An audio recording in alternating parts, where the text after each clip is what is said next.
Mom overseen. Can't look. Hey, my name is Christian Bassnight and welcome to Christian's Court, where I cover tennis from all angles. If you have not yet already, make sure you subscribe and click that notification bell so you're notified whenever I post more content and so you can join Christian's crew. After 10 match points, Aryna Sabalenka earned her very first straight sets win over arch rival Iga Swiatek, taking it 6-3, 6-3 to make the Cincinnati Open final. The victory is Sabalenka's fourth over the world number one Swiatek and her first since the 2023 Madrid Open final. Iga had won both of their previous meetings this season, but both of those matches were on the clay, which of course heavily favors Swiatek. This time though, the faster hard courts aided Sabalenka, who got the early upper hand, breaking Iga twice in the opening set.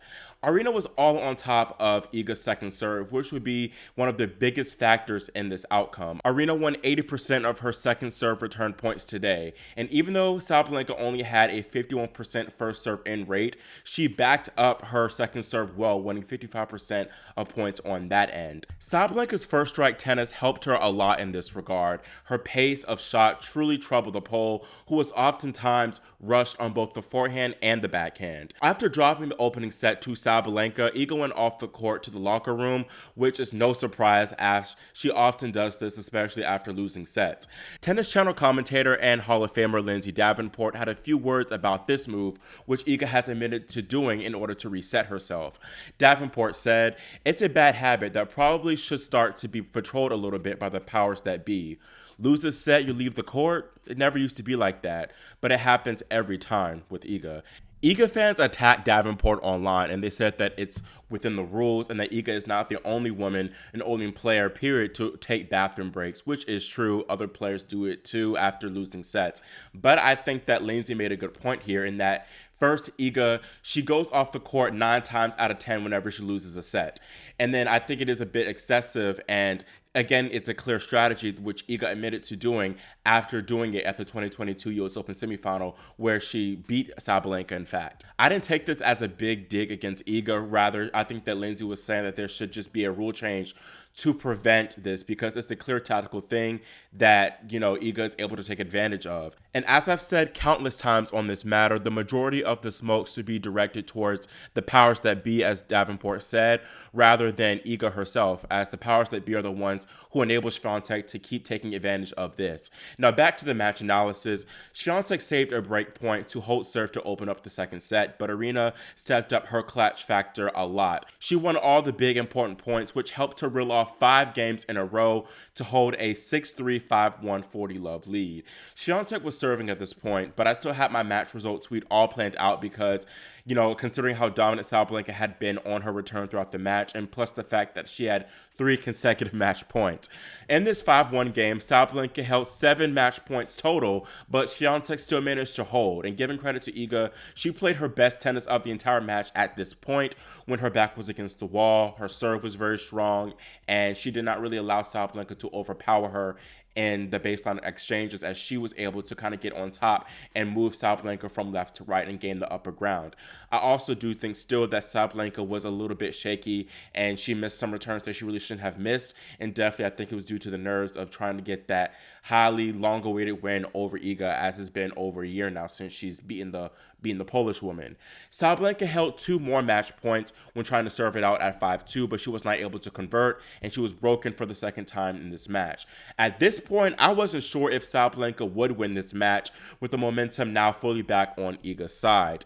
Luckily for her though, Swiatek was still pretty spotty, and Sabalenka managed to control her nerves well enough to convert on her 10th match point. This was a great effort from Sabalenka to break Swiatek at 5-3 to close out the match, as it could have gotten very, very complicated if she had to serve out the match again. And I also think it's a great effort because Iga, I think she had 2 more game points in that 5-3 game, and if Iga had converted those game point opportunities, then we could be looking at a very much different match result. I also commend Bitlenka for navigating the 5 mini rain delays throughout the match, especially since that all those rain delays came when she was in a winning position. Iga clearly isn't at her top form at the moment, but does she still have a good shot at winning her second US Open title?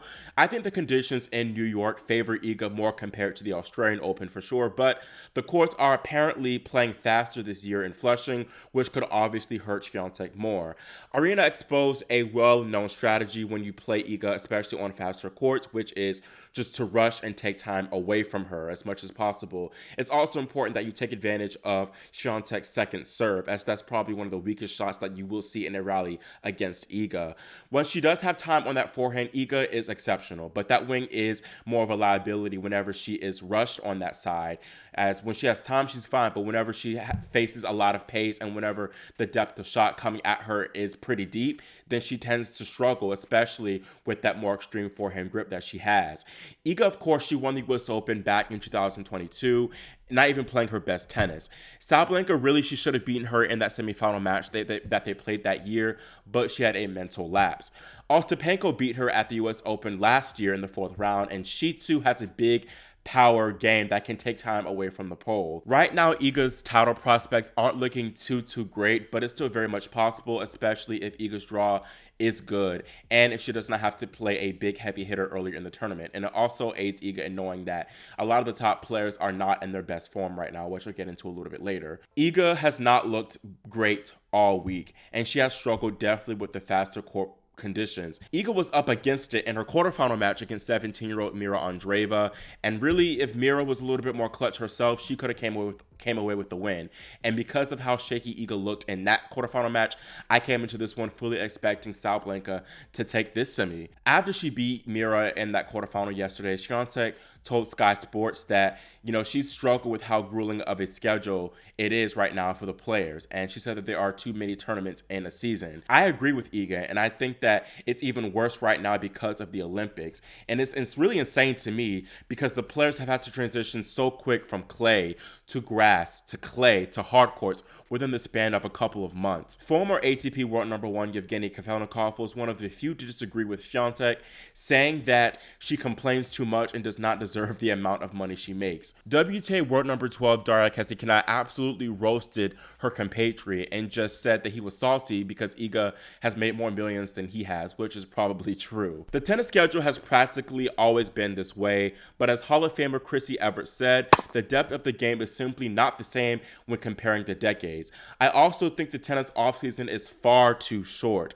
The WTA and the ATP really should change things and not penalize players for wanting to maybe skip 1,000 tournament or so. I say this because tennis is literally one of the only sports, probably the only sport, that only has a months long off season of not playing competitive tennis. Transitioning back to Aryna Sabalenka now, I think that she has played herself into form very nicely. DC, that 500 tournament she played was very rocky from her, and her form was honestly pretty bad, but she still managed to make the semifinals. And then Toronto definitely looked a little bit better, although she lost relatively early there in the quarterfinals to Anisimova, but she has truly hit her stride in Cincinnati and has looked excellent. And she's beaten some really high quality players too, and Alina Svitolina, Ludmila Samsonova, and Iga Swiatek without dropping a set in the entire tournament, which is even more impressive.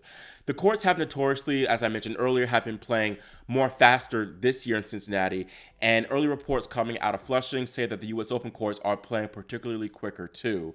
Sabalenka, to me, is the strong US Open title favorite. Not the overall, but I think she is a strong number one US Open title favorite to me right now. As I mentioned earlier, she has played herself into form nicely to where she would peak for the US Open, and not to mention she's one of the few players that always brings it out of slam and consistently goes deep in the majors. But it's also important to note that Sabalenka has done particularly well at the US Open the last few years. In fact, she has made the semifinals or better in Flushing since 2021. Her biggest threats, I think, Swiatek, Goff, and Rybakina, none of those players are in great form at the moment. So I think this is a great opportunity for her to really finally lift that trophy. For some reason, though, I still have a feeling that we'd have a rather unexpected champion here in New York, but, we have to wait and see, of course, too, until the draw comes out. Aryna is seeking her 6th WTA 1000 title and her first on hard court since Doha 2020. If she wants to win her first title since claiming the Australian Open in January, she'll have to take down Jessica Pegula, who outlasted Paula Badosa 6-2, 3-6, 6-3 in a roller coaster rain-riddled semifinal. Pegula led Badosa 6-2 love with a point to go up a double break, but Paula hung in there tough and made this a real match. Pegula is bidding to become the first woman in Open era history to win titles in Canada and Cincinnati back-to-back in the same season. Pegula, she defended her title in Toronto last week, so it's already an outstanding effort for her to make this final, and she's just become the fourth woman in the Open era history to make the Canada and Cincinnati Open finals back-to-back in the same season. Aryna will be my pick to take this trophy, not just because she has the 4-2 head-to-head advantage over the American, but she'll surely have far more left in the tank. Sabalenka has yet to drop a set this tournament, while Pegula has been pushed to a decider 3 times. Not to mention, she's played 4 matches in 3 days. If she manages to beat Sabalenka, that'll definitely go down as one of the most impressive achievements in recent tennis history. Still, Aryna will be my pick here, and I'll predict a 6-4, 6-4 win for the Belarusian. Let me know your thoughts on Sabalenka's win over Iga in the comment section below, and whether you believe that she is already the US Open title favorite. Also, can Iga get herself back into form and make another deep run in Flushing? And then what are your thoughts on Lindsay Davenport's thoughts on Swiatek's bathroom break? Again, make sure you subscribe and click the notification bell so you're notified whenever I post my Cincinnati Open men's final preview video. Thank you all so much for watching and for your support, and I'll see y'all next time here on Christian's Court.